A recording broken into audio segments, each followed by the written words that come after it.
Is Dylan Gabriel the answer for Brent Venables and his staff at Oklahoma to bounce back after a lackluster season? Can Jalen Daniels continue to carry Kansas on his back in a wide-open Big 12 conference? Or will it be Quinn Ewers and the Texas Longhorns who look to make a stamp on college football and the playoff come postseason time? Stick around to hear our thoughts on the best quarterbacks in the Big 12.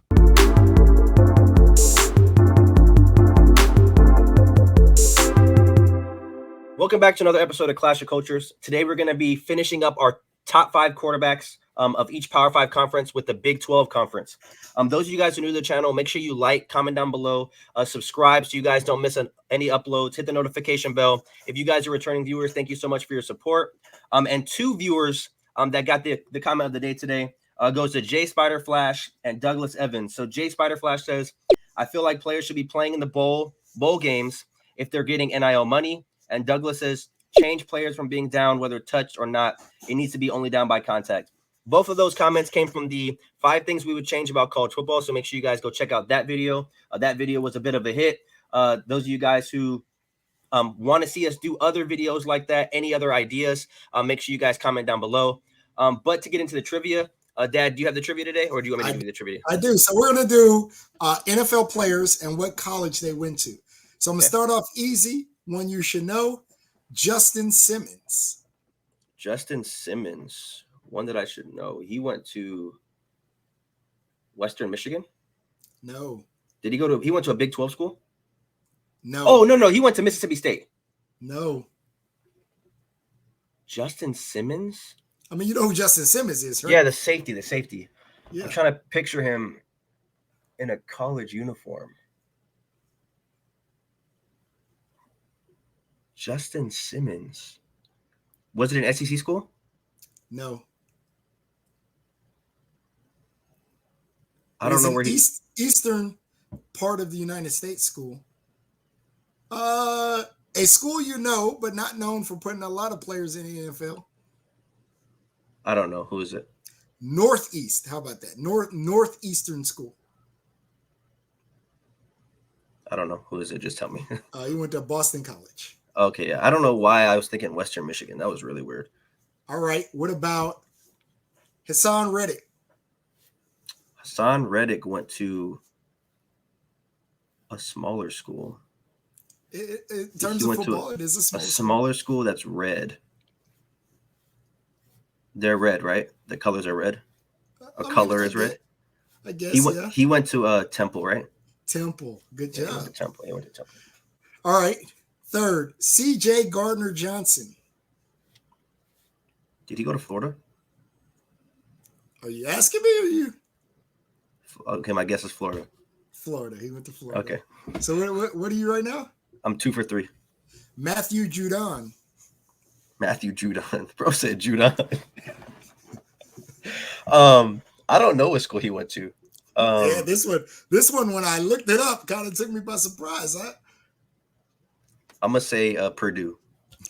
No, you were never gonna get this one anyway. He went to Grand Valley State. Yeah, I wasn't gonna get that one. All right, and we're gonna end the easiest. Miles Sanders. Penn State. All right. But to start off the top 5 quarterbacks of the Big 12, like I said, to finish out our preview series for previewing the top 5 quarterbacks, I will give my number 5.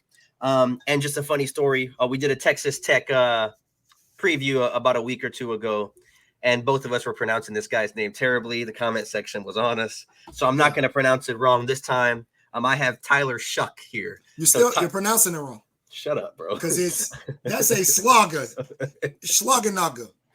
I got Tyler Shuck here. Ain't no way that's Shuck. Somebody got to relax. This is why people say English is such a hard language. How does that? There's no C, no K. That's a G and an H and some other letters. How does that say Shuck? I don't know. But he's had a kind of a lackluster career thus far. Like we talked about in the ACC, though, I think the talent kind of drops off a bit. Yes. For players that we've seen a lot from and people that have a lot of talent, but it's more so projections. So it's kind of hard to do my number 5 here. So this is more of like a default pick to me. I went with him. I think he's going to throw the ball a lot this year. He's penciled in as their number 1 starter. So I think he's going to have a decent year this year. So I went with him at 5. Mr. Shuck. Yeah, Mr. Whatever his name is. All right, my number 5 is Will Howard, Kansas State quarterback. If you guys remember, took over for Adrian Martinez middle of the season, put up decent numbers. Over 1,500 yards. But again, remember, we're talking about a small sample size, 15 touchdowns. So I think those numbers are going to go up. And I would not be shocked if he's in the top 3 in terms of quarterbacks in the Big 12. Because like Steven said, there's an obvious drop-off in terms of skill set as we get. There's going to be a ledge at some point in the Big 12. But again, I think he's going to have a great season this season coming up. So we'll see what that amounts to. I have him as my number 5 quarterback. Go ahead. I'll give my number 4 because he's my number 4. Okay. So that's why I'll just go ahead and go. For all the same reasons you said, he didn't have crazy stats. Kansas State did obviously win the Big 12 last year, and I think they're getting slept on a lot. And I think in large part is because of him. I think with Deuce Vaughn being gone now, I think a lot of the load's going to be put on his shoulders and what he can do in that offense. So I think his numbers are going to go up significantly. Only completed about 60% of his passes last year. Threw the ball less than 200 times, which is very low in the Big 12 to me. Yeah. Well, you remember we're talking about a guy who took over midway through the season. Yeah, so, I think that number is probably going to be upwards to 4 and maybe even 500, 400 maybe. So that's where I have him. I have a number 4. So my number 4 is Blake Chapin, the quarterback at Baylor. So put up 2,700 yards, 18 touchdowns. Again, I believe that you may see a little rise in that productivity next year. I think he's a pretty good quarterback. And so we'll see what he does with what Baylor brings back. You guys, we already have a Baylor video, so you guys can check that out. Like I said, there is an obvious drop off in production, and but I think he has the potential to be a good quarterback. Alrighty, who's your number 3? My number 3 is, and this is probably where I think we probably have the same top 3 quarterbacks, maybe in a different order, but this is where I have Dylan Gabriel, the quarterback from Oklahoma, the big lefty. I think he's going to have a major increase in production. Last year, he went over 3,000 yards, 25 touchdowns. Remember, this is the guy that came over from UCF after leading them. He was not the quarterback during the 12-0 season, but a great quarterback out of Hawaii. Went to Mililani High School, for those of you Hawaii fans, and I think came over. And I think he's going to have a great season next year. I have him at number 3. Okay, so at my number 3 is where I have Jalen Daniels from Kansas. Okay. So obviously last year, 2,000 yards, 18 touchdowns, 4 picks. The reason why I have him at number 3, I think the 2 quarterbacks above him are better than him. I think he just had a kind of a breakout season last year. I don't know if he's going to be able to do that again. I think Kansas as a whole may have just had a breakout season last year, and they might not be able to do it again. But nonetheless, I'm not going to take away from the stats and the season that he put up last year. So I do think he's a top 3 quarterback in the Big 12. But that was, for me, as high as I could put him when I see these other 2 guys on the list.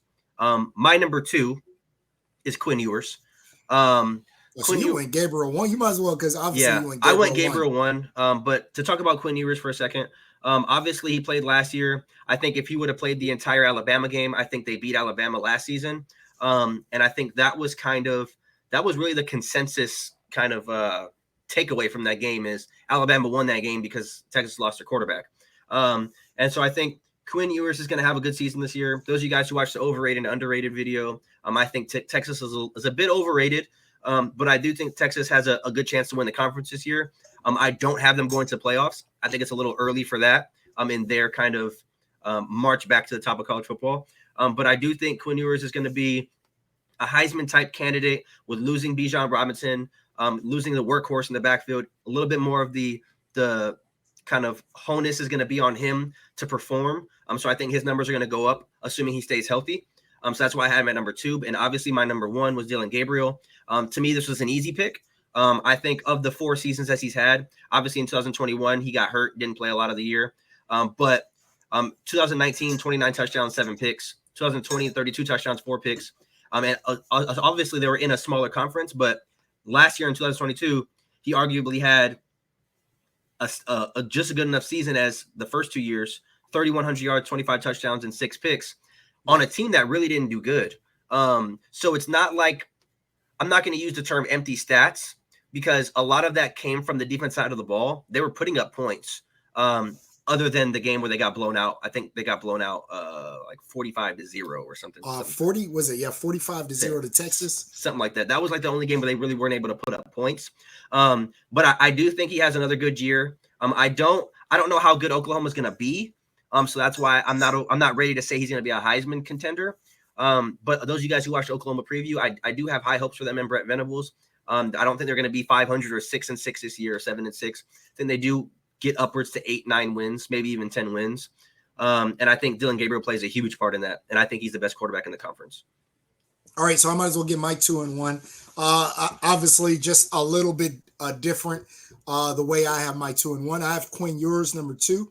I think all the arm talent in the world. Remember, this was the number 1 recruit coming out. His recruiting class reclassified. So last year actually should have been his freshman year. The year that he spent at Ohio State, he still should have been in high school. So he got the start as what should have been his true freshman year season last year. I think he was a redshirt freshman, but just a guy who should have been just leaving high school, went over 2,000 yards, and like Steven said, had Texas on the brink of beating Alabama, and probably would have beat Alabama if he had stayed in that game. I think this guy is going to take a tremendous leap. And I think when you look at Texas and you talk about all the hype that Texas may be getting undeservedly, I think a lot of that surrounds the step that we believe that Quinn Ewers is going to take based off of his talent, and then based off of digesting the system for a second year. So my number 1 is Jalen Daniels. Again, a lightning bolt. Last year as the year started for Kansas. True dual threat. A guy that can have Kansas in the conversation. I think I had them ranked until the bottom kind of fell out, and that really part of that had to do with injury that he had. If you watched that Arkansas bowl game, the guy went for over 500 yards passing, 5 touchdowns. I think he brings back a lot of that this year. Again, got injured last year, but before that, I think we were talking about Jalen Daniels as a possible Heisman candidate. So 2,000 yards, but again, remember that included a big portion of the season in which he was injured, 18 touchdowns. Like I said, a true dual threat guy. I think Jalen Daniels, the concern obviously is the talent around him, right? But I think Jalen Daniels has the potential to be a 3,500 yard passing quarterback and 1,000 yard rushing quarterback. And I think he's going to put some people on notice this year. I have him as my number 1 quarterback in the Big 12. Yeah, I could definitely see that. It just depends on if he can stay healthy and how good Kansas could be, obviously.